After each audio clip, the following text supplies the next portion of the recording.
Inna Allah la yughayru ma anfusihim. The word that's used is soul, and they translate it as heart. Okay.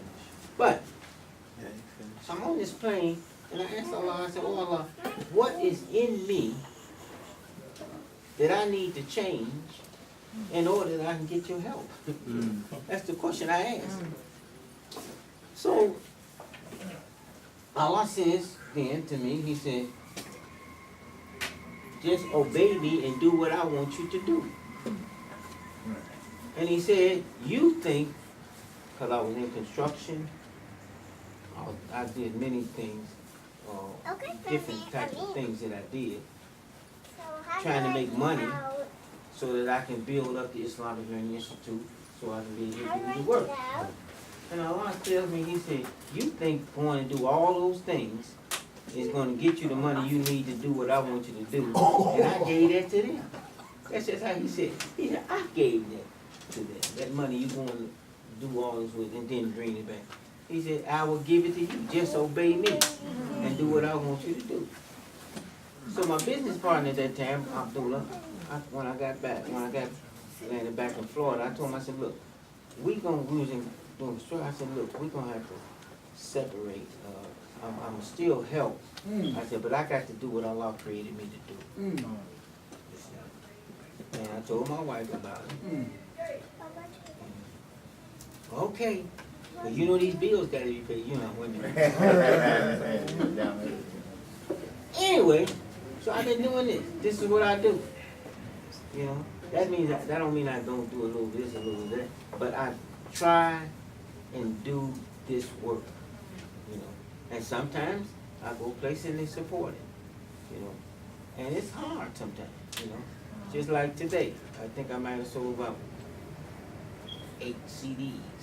10 CDs. People come out, they walk their own knowledge no more. They don't want to learn that. Well, we heard your Qasim, have a nice Juma. Alhamdulillah. Thank you for the they don't understand if they will study Imam Muhammad. And Imam went through the same thing. You know, people didn't support him financially. They did not. I'm going to tell you, did not support him. Like we supported Honorable Elijah Muhammad. If we'd have gave the money to the Imam Muhammad like we gave to Elijah Muhammad, oh, we'd be much further down the road. Allah's God. Now let me get to the point that I think. So everybody gives these answers. And I'm listening to this and I just know, oh, that sounds all right. I'm judging. I said, I got the answer. You know, I'm sitting there. I know, I got it. So I'm raising my hand. He said, Imam Qasim, what do you say? I said, Brother Imam, I say, they have left the Quran, and because they left the Quran, they have left the guidance that Allah gave for them, you know, such. And I just knew, everybody looking at me, he said, no, that's not correct. He said, they didn't leave the Quran, they still have it, they recite it, they have it all around, they play it, etc. He said, what they left is Muhammad. He said, they left Muhammad and how to apply the Quran. And he said that, why? Because they were trying to compete and make Muhammad competition with Jesus. Jesus? Yeah, with Jesus. Yeah. So he said that's what they left. He said if they come and follow Muhammad. So I said today in the Juma, قُلْ إِن كُنْتُمْ تُحِبُّونَ اللَّهَ فَاتَّبِعُونِي. You know, وَيُحْبِبْكُمُ اللَّهُ وَاللَّهُ لَكُمْ وَيَغْفِرْ لَكُمْ ذُنُوبَكُمْ. They said, say, if you love Allah, then follow me, and Allah will love you. You see? So following Muhammad, فَاتَّبِعُونِي, following Muhammad is following the obedience that Muhammad gave to Allah. So when you ask that question, you know, what's wrong with the Muslim world? They left Muhammad. Oh, but man, they have the Sunnah. Do they have it, or do they have the rituals? You see?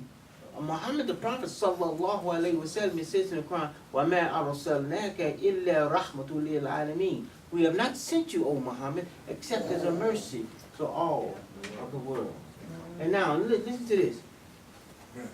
That it says, وَمَا أَرْسَلْنَاكَ إِلَّا رَحْمَةٌ لِلْعَالَمِينَ. Right? Now, we in Washington, D.C., right here, in 1994, at the hotel, Imam Muhammad, he made commentary on Alhamdulillah Rabbil Alameen. He was meeting with the Imams then. And he said, now they say, praise be to Allah, Lord of all the worlds. Lord of all his men and all the jinn and etc. He said, that's good. He said, but can't we say, praise be to Allah, Lord of all of the systems of knowledge? Because Alameen comes from the word ilm, which means knowledge. You know, he coined that back then. The Muslim world went to, you go read any book, you will not find Alhamdulillah, praise be to Allah, Rabbil Alameen, Lord of all of the systems of knowledge. That's our signature too. I mean, it's not selfish, but we share it. You know, because they be thinking, Lord of all the systems of knowledge. Why? Because every knowledge that comes out of these worlds. You see? And we can go to the grammar and prove it and etc. And you come to the word universe. Uni is not one word, it's two words. Uni and verse. You see? So uni is one. Verse is what? If I say, Brother Salim, man, I like what you said. You're well versed on that topic. Well versed, right? Knowledgeable. Right? Okay. So the universe is a whole systems of knowledge, if you want to translate it that way. But Alameen is from ilm, to know. Allama, to teach. Ta'allama, to learn. Ulama, those who become scholarly in the knowledge. All of this connected. But you have to study the Filukud Arabiya. You see? And then, and they can't argue with you. Ain't no argument. Because once you start breaking it down, alhamdulillah, brother, man, alhamdulillah. I've been there. When he gave that, and I'm teaching someplace, Imam, I understand, but you know, we've always said the Lord of all the world. I said, don't all of the worlds have knowledge in it? All the way down to the tiniest atom? I said, even the black holes in space has knowledge in it. You got cosmic strings that connect all of the galaxies together, the galactical system together, is knowledge. Alhamdulillah. Amen. Amen. What we doing? He's very good. Alhamdulillah. But I'm not trying to make mockery or anything like that. I'm just showing you Allah has gifted you. And tomorrow, I'm going to share some things with you from our soldiering here in America and why Allah selected you. Why He selected you. There's a reason why you've been selected for this Islamic heritage in America. And can't nobody change it. You understand that? Nobody can change it. Allah selected you. And they can't take it from you unless you just give it up and say, I don't want it. Then that's your fault. So suffer. That's how I look at it. But here's my point. Don't worry about all these people. Allah got a verse in the Quran for that. You see? You have those who struck in the world and etc. with all their wealth and etc. Allah tells you to hold to your faith. It's another attraction. And it's the Marriotts or this. It's another attraction. You know? Look, let me tell you something. And my wife will tell you, just like your wife will tell you when you would tell her, we struggling. But everybody's struggling. But let me tell you, I'm on this electrical plane sometime. Whew, ain't no struggle. You know, I told a group of Muslims one time, I was talking to an immigrant Muslim. I said, are you willing to follow Muhammad all the way? What do you mean, brother man? Are you willing to follow him all the way? Not just here, but are you willing to make the ascension? Are you willing to meet with Adam, Jesus and John, Yusuf, Harun, Musa, Ibrahim, alayhi wassalatu wassalam? You know what the prophet said? Prayer is the ascension of the Muslim. Prayer is the ascension of the Muslim. And when do you ascend? When you make what? Sajda, right?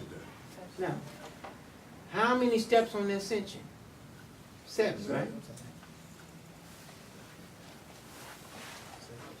1, 2, 3, 4, 5, 6, 7. 7 days a week. Forget that. 7. I was burning 7 eggs. Well, listen now. Now, Muhammad made the ascension. Where is he at? 47 heaven. No. He's eighth. Hey, That's Ibrahim. He's The eighth. Huh? He's eighth. Huh? He's eighth. in Yeah, the but ascension. where is he at on the ascension? Oh, he's a leader. The seventh heaven. Lead him in Salah. Listen, watch this. Yes. Now let me ask you where's your heart?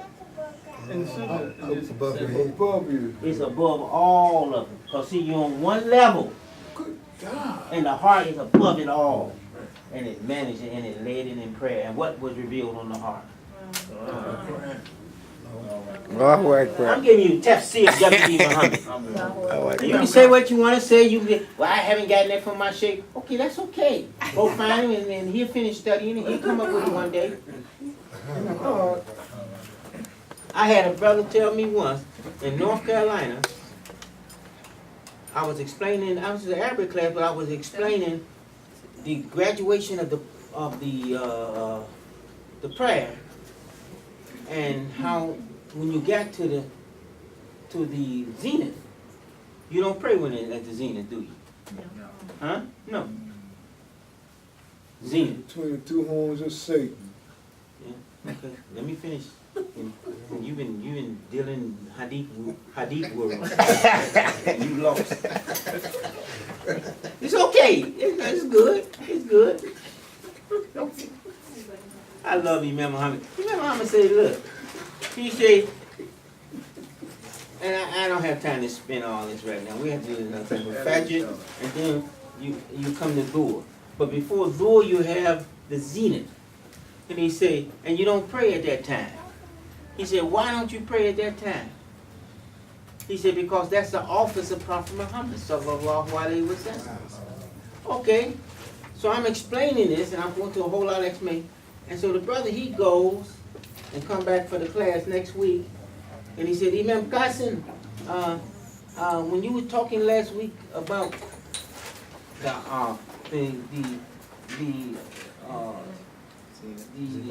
zenith time, you don't pray at that time because that is the office of Prophet Muhammad. And my sheikh, he told me that we don't pray at that time because Satan is praying at that time. I said, okay, go back and ask the sheikh this. Why is Satan praying when he didn't even want to make sajda? Because you want to be And who is he praying to? Allah. He's disobeying God, and prayer is a form of obedience. He never came back to class. So I explained to the class, see, when the sun is at its zenith, there's no shadow. There's no separation of nature and revelation. It comes as one. The whole object of the prayer, Inna salata kana ala mu'minina kitaban mawqut. Surely the prayer is a stated exact timing. So Imam Muhammad, I asked him, I said, Brother Imam, I said, you know, there are many words that say time in Arabic. You know, Asr means time, Heen means time, Adar means time, Sa'atun means time, etc.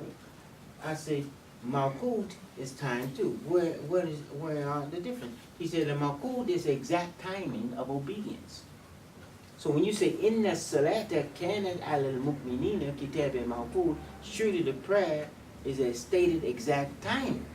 He says, now, the sun tells us when it's time to pray. Right? The moon tell you when it's time to what? Fast.